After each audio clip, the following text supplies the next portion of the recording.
Baik, shalom Bapak Ibu terkasih dalam nama Tuhan Yesus Kristus. Ya, hari ini kita kembali untuk beribadah komsel kita. Sebelum kita memulai ibadah komsel kita pada malam hari ini, mari kita undang Roh Kudus agar ibadah komsel pada saat ini boleh berjalan dengan baik dan menjadi kemuliaan bagi nama Tuhan. Untuk itu Bapak Ibu, kita ada waktu untuk saat teduh. Saat teduh kita mulai.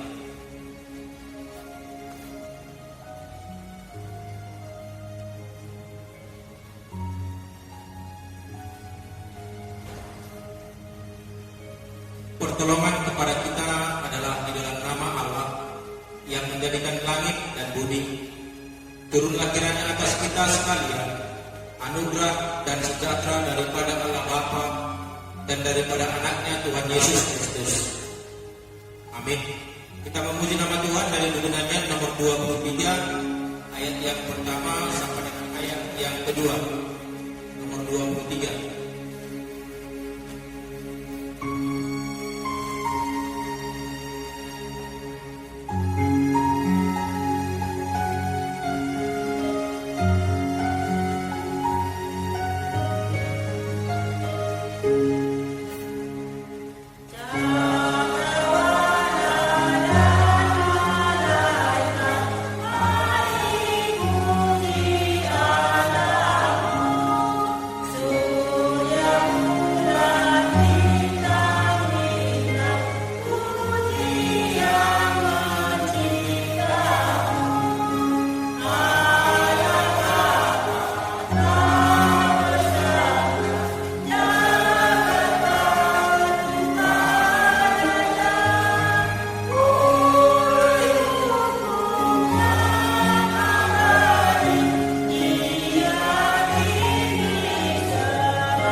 keluarga dan anak-anak kami.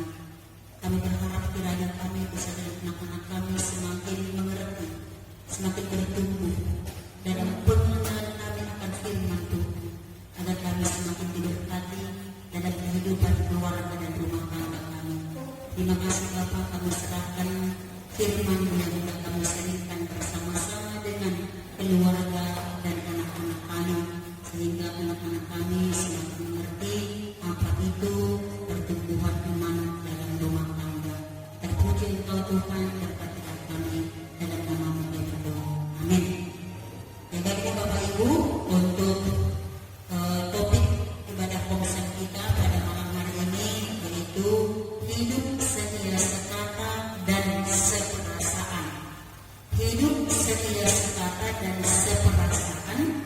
Firman Tuhan diambil dari 1 Petrus pasal 3 ayat 8. Ya, 1 Petrus pasal 3 ayat 8 itu pembahasan firman Tuhan di ibadah kelompok kita yang kita sharingkan bersama-sama keluarga dan anak-anak kita di rumah kita masing-masing dengan topik tadi hidup setia sekata dan seperasaan. Nah, sebelum kita sampai kepada topik kita hidup setia sekata dan seperasaan, kita mau membuktikan iman percaya kita dengan buah firman Tuhan yang sudah kita sharingkan pada minggu yang lalu tentang pernikahan sebagai ikatan janji yang inklusif, di mana seorang anak yang telah meninggalkan bapak dan ibunya dan menjadi satu dengan istrinya dan membina satu hidup rumah tangga, dan anak laki-laki yang telah dipisahkan dari bapak dan ibunya menjadi pemimpin dan imam yang bertanggung jawab.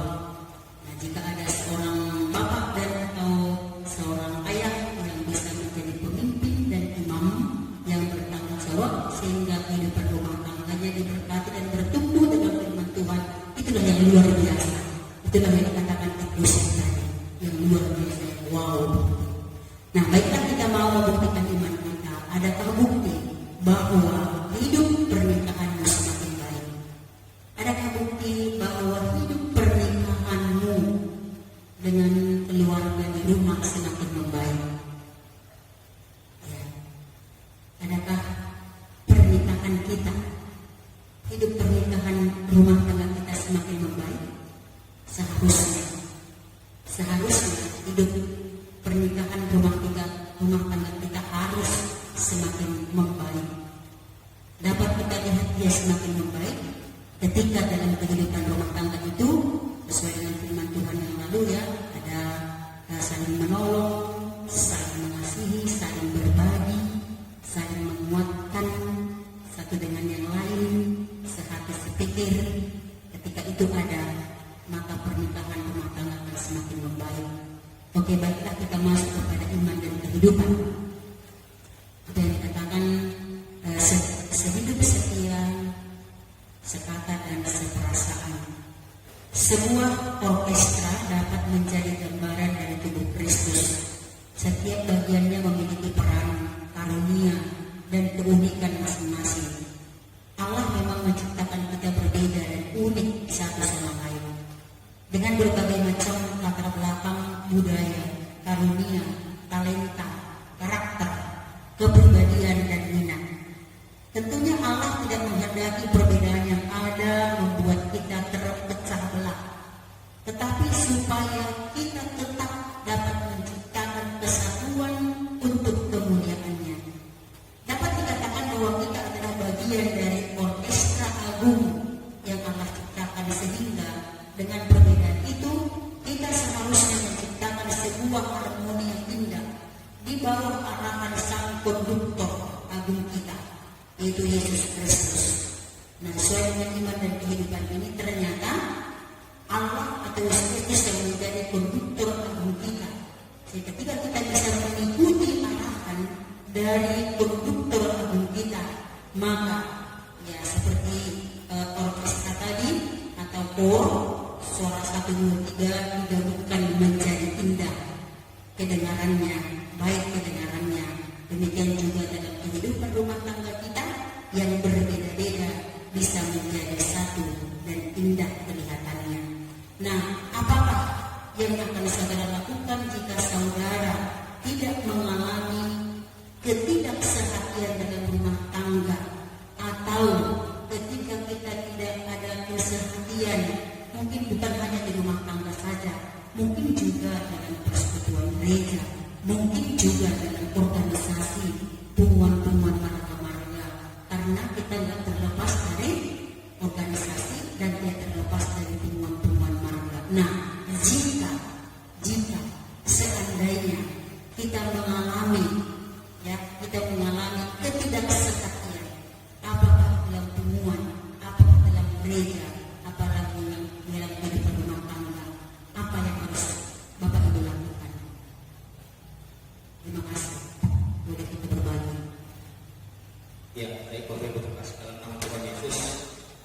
Kalau memang sudah tidak sepati di bidang apapun itu sangat susah ya. Nah, jadi kalau pengalaman kami di tempat pekerjaan, kalau kami sudah tidak sepati untuk mengerjakan sebuah pekerjaan, pasti pekerjaan itu akan terbengkalai. Kalau sudah terbengkalai berarti mengulur waktu. Kalau sudah mengulur waktu berarti tambah kos, tambah pengeluaran di situ. Artinya ada overtime-nya.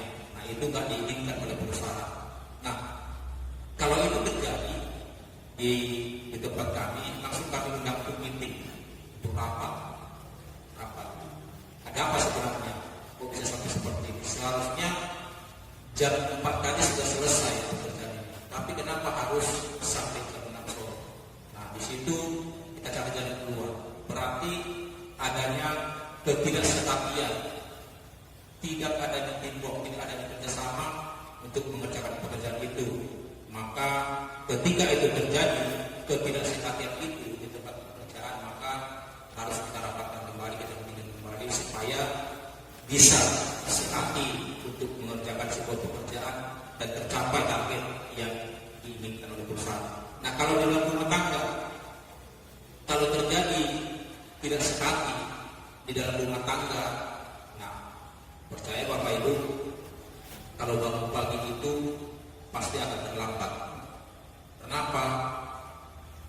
Kalau pada saat ini musim corona, nah, ibu-ibu yang biasanya cepat bangun untuk memasak bagi anak-anak sekolah, sekarang enggak, sudah terlambat mereka bangun.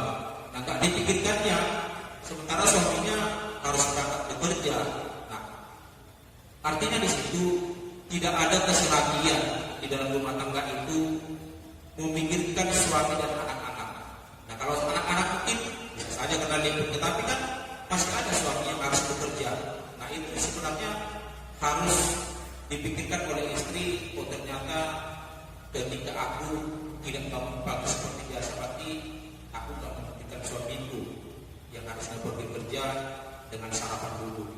Nah, kalau itu terjadi, kalau bagi kami langsung saya ambil sikap. Nah, saya katakan seperti ini. Nah, kalau kalian yang libur, cukup kalian libur.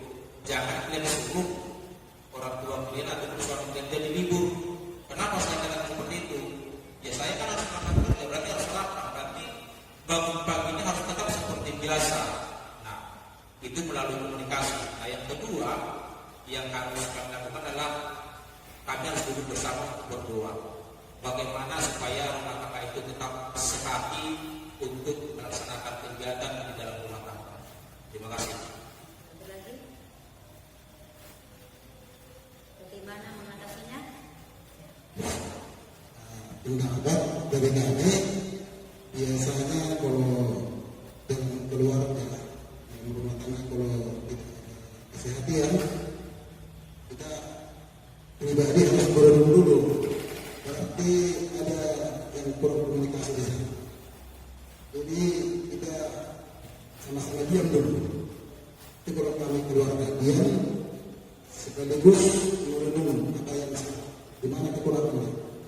Tapi kita sudah temukan, kita ajak berkomunikasi antara hati ke hati supaya kita boleh memperoleh satu kesepakatan di mana kekurangan kesalahan.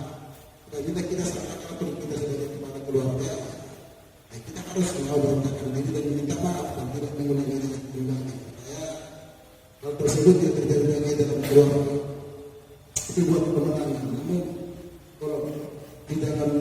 persekutuan, termasuk di gereja, perbedaan itu adalah hal yang biasa. Itu pasti berbeda, pendapat pasti berbeda, pola berpikir berbeda. Perlu kita sadari juga bahwa kita harus siap menerima segala kekurangan dan kelebihan teman kita. Tapi yang paling utama adalah memaksakan kehendak. Artinya harus kehendak kita, padahal belum tentu kehendak kita yang baik. Jadi biar awak tanggung jawab. Yang kedua, kita jalani saja hidup. Jalani aja persekutuan itu seperti biasa. Tunjukkan bahwa kita konsisten. Artinya jangan tidak berbuat atau berkata seperti harus tapi kita tidak melakukan. Itu menurut kami. Jadi di samping itu juga yang perlu berdoa ya, serahkanlah kepada Tuhan karena kemampuan kita terbatas. Itu Tuhan nanti yang memberikan jawaban yang terindah buat kita semua. Oke, terima kasih. Terima kasih untuk yang kesaksian yang sudah dibagikan kepada kita. Ternyata ketika kita mengalami ketidaksehatan dalam keluarga, rumah tangga, dalam pekerjaan atau dalam buat organisasi, ya memang harus diupayakan dulu ada rapat kecil istilahnya, rapat kecil atau mungkin pertemuan kecil. Ya kalau memang dalam organisasi pasti pengurus-pengurusnya. Kalau dalam rumah tangga itu pasti antara ibu dan bapak. Rapat kecil bapak dan mama. Ada apa? Gitu ya. Nah kemudian ada lagi yang lain adalah harus ada perenungan pribadi. Ya, sama-sama renungkan siapa? Apakah karena aku? Apakah karena aku? Lalu ketika sudah ada perenungan baru didoakan bersama. Jadi Bapak Ibu itu pengalaman-pengalaman dan mungkin bisa kita lakukan dalam kehidupan rumah tangga kita, dalam gereja, dalam pekerjaan, supaya tercipta ya, seia sekata dan seperasaan. Dan apa yang dikatakan firman Tuhan tentang seia sekata dan seperasaan dalam kehidupan kita, mari kita buka kitab-kitab dan sama-sama kita membaca dari 1 Petrus pasal 3 ayat yang ke-8. 1 Petrus pasal yang ke-3 ayat ke-8. Kita sama-sama membacanya, kita mulai. Dan akhirnya hendaklah kamu sedia sekata, seperasaan, mengasihi saudara-saudara, penyayang dan rendah hati. Sekali lagi saya baca. Dan akhirnya hendaklah kamu semua sedia sekata, seperasaan, mengasihi saudara-saudara, penyayang dan rendah hati. Nah, seia sekata berarti satu pikiran dan harmonis. Seia sekata ini tercapai jika semua saling menyetujui dan mendukung, bukan sesuai dengan hasrat manusia, tetapi sesuai dengan kehendak Allah. Sama-sama sepakat untuk memperlakukan kehendak Yesus untuk kemuliaan Allah. Coba Bapak Ibu baca dulu Roma 15 ayat 5 sampai dengan ayat 6. Apa yang dikatakan dalam kitab Roma 15 tentang seia sekata dan seperasaan. Kalau sudah dapat, coba siapa kita bisa yang membacanya? Silahkan. Roma 15 ayat 5 sampai 6.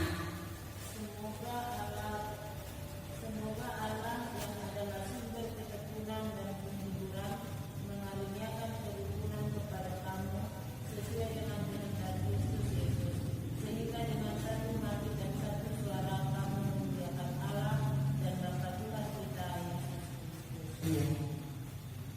Seperasaan berarti saruh, itu bahasa Bapaknya. Seperasaan berarti saruh, simpati, merasakan apa yang orang lain rasakan. Ini berarti kamu jemaat dituntut untuk terlibat secara aktif dan mendalam dalam apapun yang jemaat lain rasakan. Mengasihi saudara-saudara berarti memiliki kasih persaudaraan. Mengasihi seperti saudara. Kasih seperti ini berarti memperlakukan orang lain layaknya saudara sekandung yang memiliki hubungan darah. Dalamnya terdapat unsur tanggung jawab, saling melindungi, saling melengkapi dan menjaga. Penyayang berarti mesra, ramah, lemah lembut, berbelas kasih, dan berjiwa penghibur. Sifat ini menekankan kelembutan yang memberi kekuatan. Rendah hati berarti sederhana, sopan santun, berpikiran rendah hati, dan tidak menganggap diri tinggi. Kesemuanya ini diharapkan Petrus kiranya dimiliki oleh jemaat. Tengah penderitaan mereka, cara hidup utama sesama jemaat adalah saling berlaku dalam kelima yang disebut di atas. Penderitaan sebagai tantangan yang datang dari luar tentu saja bisa melemahkan iman. Tetapi dengan adanya kondisi internal jemaat yang saling solider, maka jemaat akan mendapatkan kekuatan untuk bertahan secara rohani, fisik maupun ekonomi. Nah, Bapak Ibu, ternyata setia sekata, seperasaan, dan sehati sepikir itu yang diterapkan oleh Rasul Petrus tadi. Jika kita ingin hidup rumah tangga kita, gereja kita, atau organisasi di mana kita bergabung, kita harus memiliki kelima sikap tadi. Yang pertama dikatakan setia sekata berarti harmonis. Setia sekata itu berarti seperasaan, saroha, mengasihi, rendah hati. Nah, jika sifat itu ada dalam kehidupan kita, maka terciptalah kehidupan rumah tangga yang nyaman, damai, indah. Demikian juga dalam persekutuan, pekerjaan, dan organisasi. Nah, kita masuk dalam perguruan iman baru. Pelajaran apa yang saudara dapatkan untuk sharing firman Tuhan pada malam ini? Pelajaran apa yang saudara dapatkan pada sharing kita pada malam hari ini tentang firman Tuhan yang mengatakan setia, sekata, dan seperasaan? Kami persilakan Bapak Ibu, pelajaran apa yang Bapak Ibu dapatkan tentang firman Tuhan ini?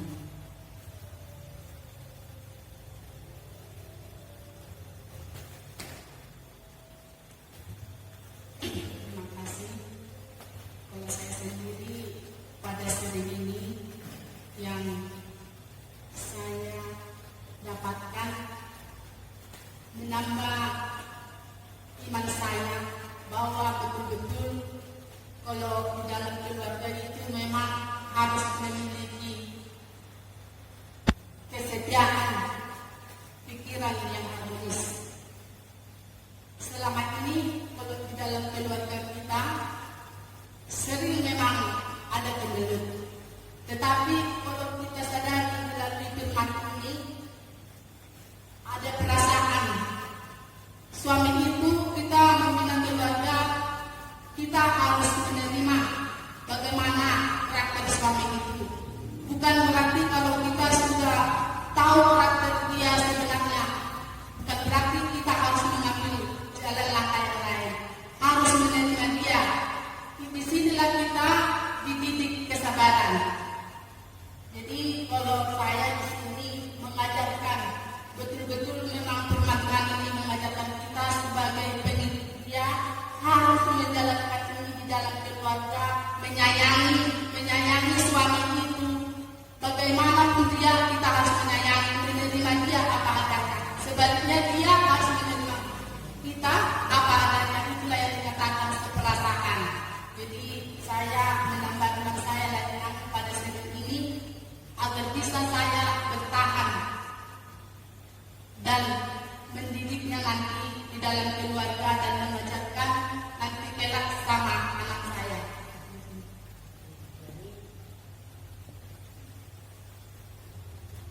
Saling menerima kelemahan, kekurangan, perbedaan-perbedaan itu harus bisa kita menerimanya sehingga semua indah. Nah, yang kedua, apa yang saudara lakukan agar saudara selalu setia sekata dan seperasaan? Setia sekata dan seperasaan dalam setiap kehidupan kita sehari-hari. Apa yang dilakukan? Tadi apa yang kita dapatkan?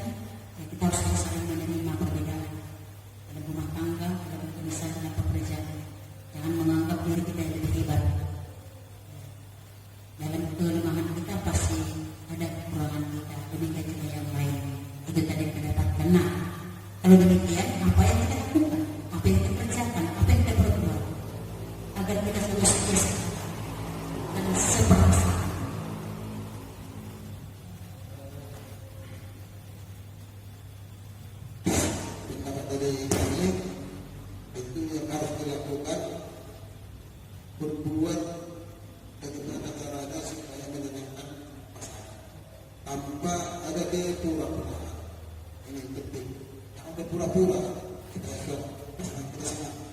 nanti berdoa dengan tulus bagaimana caranya menyenangkan pasangan. Menyenangkan itu bukan berarti harus yang mewah-mewah, apakah dengan pembicaraan, perkataan. Paling penting juga akan mengandalkan diri sendiri, karena kalau kita mengandalkan diri sendiri, saya pikir itu sangat sulit karena kita punya ego masing-masing. Jadi antara terima Tuhan dalam keluarga dan belajarlah menerima kelemahan kekurangan. Dan yang ketiga, ya, berusaha dengan pasangan dengan tulus tanpa adanya pertengkaran. Ada lagi atau belum? Saya pertama yang saya lakukan ya, berdoa kita kepada Tuhan supaya kita dikuatkan dan bisa kita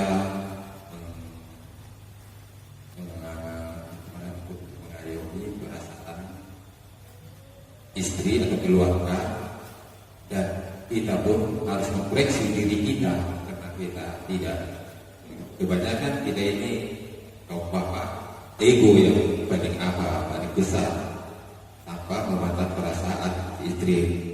Yang kita lakukan itu sudah salah sama si istri, tetapi kita paksakan bahwa itu yang benar, sebenarnya itu tidak boleh. Harus kita tahu, dan si istri pun harus tahu bagaimana kita supaya rumah tangga itu bisa berjalan sesuai yang diharapkan Tuhan. Harus saling koreksi diri sendiri dan saling memaafkan supaya rumah tangga kita bisa sedia sekata. Jangan ada dibilang jangan ada dusta lagi gitu. Jangan ada yang sebut, harus saling terbuka supaya kita bisa sedia sekata.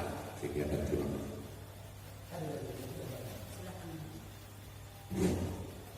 Aku lagi mendengar ternyata kalau berkeluarga ini harus siap menderita, karena berkeluarga bukan senang sebenarnya.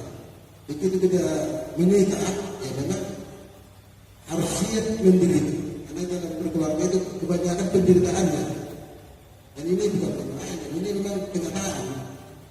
Itu yang paling satu lagi, harus siap menderita. Jadi jangan menganggap kalau berkeluarga itu udah enak, pastinya harus menderita.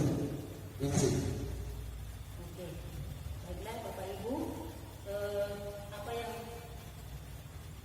apa yang kita lakukan, ya apa yang kita lakukan tadi dikatakan Amang Sinaga harus ada ketulusan, ya kan? Ketulusan dalam segala bertindak dan berbuat, tulus, jujur. Nah, kemudian yang tidak kalah utamanya Bapak Ibu, apa yang kita lakukan supaya semua sekata seperasaan dalam rumah tangga, dalam pekerjaan, dalam organisasi, dan khususnya dalam rumah tangga kita. Ayo kita belajar dari Tuhan, belajar dari Yesus, seperti yang dikatakan Amang Sinaga tadi. Di rumah tangga ini kita tidak senang, tapi banyaknya juga yang menderita.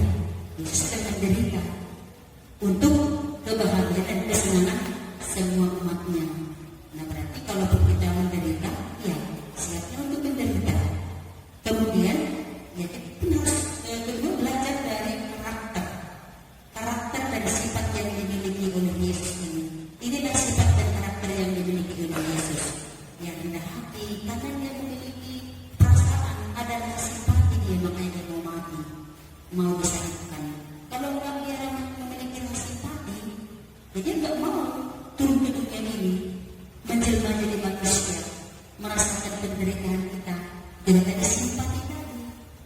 Saroha merasakan apa yang dirasakan oleh umatnya. Nah, jadi semua tadi yang dikatakan oleh Petrus tadi dalam firman Tuhan yang sudah kita baca, mengasihi, penyayang, rendah hati. Kalau dikatakan dalam ayat 9, dikatakan lagi jangan membalas kejahatan dengan kejahatan, jangan membalas caci maki dengan caci maki, tetapi sebaliknya hendaklah kamu memberikan, karena untuk itulah kamu dipanggil, ya dipanggil untuk tercipta kebersamaan, tercipta setia sekata dalam rumah tangga. Jika sekatan dan seperasaan tadi, maka itu pasti kelihatan di luar rumah kita, nampak situasinya. Nah, oleh karena itu dalam ibadah kelompok sel kita pada malam hari ini, bagaimana supaya tercipta hidup ceria, sekatan dan seperasaan dalam hidup rumah tangga kita dan gereja, kita harus belajar dari guru kita yang agung, yaitu Yesus Kristus yang tidak pernah membalaskan kejahatan dengan kejahatan, caci maki dengan caci maki, tapi dia penyayang, memiliki perasaan simpati dan memiliki kelemah lembutan, berbelas kasihan dan berjiwa penghibur dan banyak hal lagi. Itulah yang harus kita miliki sehingga kita boleh sedia sekata. Dan ketika di rumah tangga kita itu seperti dikatakan Mazmur 130,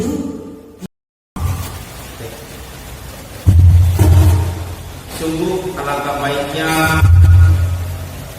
dan indahnya apabila saudara-saudara diam bersama dengan rukun, seperti minyak yang baik di atas kepala meleleh ke janggut, yang meleleh ke janggut, arun dan ke leher jubahnya, seperti yang gunung Hermon yang turun ke atas gunung-gunung Sion, sebab kesana Tuhan memerintahkan berkat kehidupan untuk selama-lamanya. amin. Ya, kita berdoa. Kita berdoa sama kita berdua. Kembali kami datang menghadirat Tuhan Yesus Kristus di surga melalui ibadah kebaktian kelompok sel kami. Dalam ibadah kelompok sel kami bersama dengan anak-anak kami, keluarga kami, rumah kami masing-masing, kami telah belajar tentang firman Tuhan, bagaimana supaya kami hidup ceria, selaras, seperasaan dan memiliki sifat karakter yang dimiliki Engkau Tuhan Yesus. Kami boleh belajar untuk memiliki sifat dan karakter penyayang dan murah hati, lemah lembut, damai sejahtera, dan tidak akan pernah membalas kejahatan dengan kejahatan dan caci maki dengan caci maki. Tuhan tolong kami agar kami melakukan itu dalam rumah tangga kami, dalam hidup kami berorganisasi, dalam pekerjaan kami Bapa. Maka ketika itu bisa kami lakukan, maka kami bisa hidup seia sekata dan seperasaan. Maka ketika seia sekata seperasaan itu tercipta, indah kehidupan rumah tangga kami dan berkat Tuhan melimpah kepada kami. Terima kasih Bapa, yakinkan kami firman-Mu ini dan yakinkan anak-anak kami juga mendengarkan kami bisa belajar memiliki hidup rendah hati dan hidup seperasaan dengan kami orang tuanya. Terima kasih Bapa, sehingga apa yang menjadi pergumulan dalam kehidupan rumah tangga kami sama-sama mendoakannya dan sama-sama menggumulinya, sehingga kami menerima jawaban doa kami dan kami bisa membahas dan bisa menemukan jalan keluar dari setiap pergumulan dan persoalan dalam rumah tangga kami ketika kami duduk bersama untuk membicarakan dan mungkin untuk melakukan rapat kecil untuk kami bisa melihat di mana ada kelemahan dan saling memperbaiki satu dengan yang lain. Itulah firman-Mu. Terima kasih Bapa, biarlah firman ini boleh kami lakukan dalam kehidupan rumah tangga masing-masing, baik dalam diri kami, pekerjaan kami, bahkan dalam setiap organisasi yang kami lalui. Terima kasih Tuhan untuk firman-Mu dan terima kasih untuk persembahan yang sebesar yang kami persembahkan. Tuhan yang memberkati setiap persembahan yang kami persembahkan. Dan kami akan mengakhiri ibadah kelompok sel kami ini dalam nama Tuhan dan kami percaya firman-Mu tidak pernah berakhir dalam hidup kami dan firman-Mu berkuasa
Terima kasih Bapak yang baik. Terima kasih Tuhan kami percaya bahwa supaya virus corona ini tidak membuat kami semakin tertekan, tapi membuat kami semakin bersemangat untuk melawan semua kejahatan-kejahatan dunia ini dengan hati yang sama, pikiran yang sama, dan dengan iman yang teguh kepada Tuhan.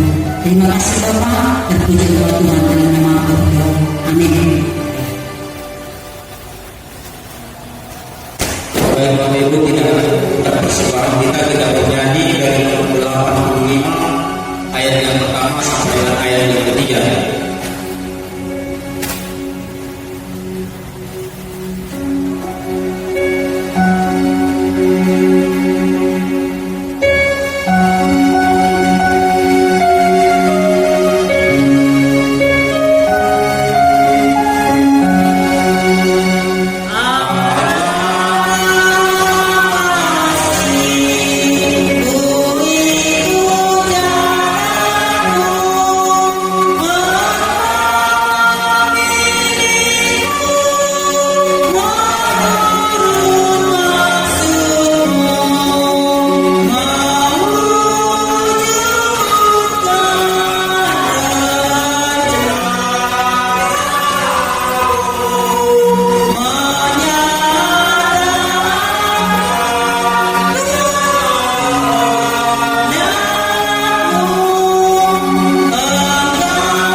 Berikanlah kami pada hari ini makanan kami yang secukupnya, dan ampunilah kami yang bersalah kami, seperti kami juga mengampuni orang yang bersalah kepada kami, dan janganlah membawa kami dalam pencobaan, tapi lepaskanlah kami daripada yang jahat, karena Engkau yang punya kerajaan dan kuasa dan kemuliaan sampai selama-lamanya.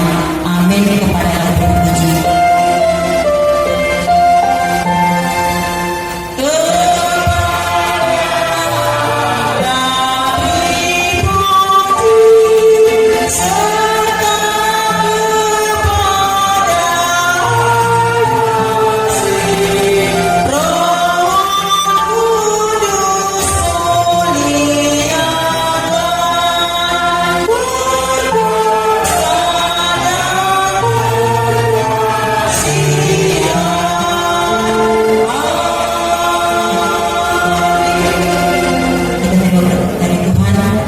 Kasih karunia dan damai sejahtera dari Tuhan Yesus Kristus, pengasihan dari Allah Bapa dan persekutuan Roh yang Kudus, itulah yang menyertai dan berkati setiap kehidupan kita dalam hidup kita sepanjang malam hari ini,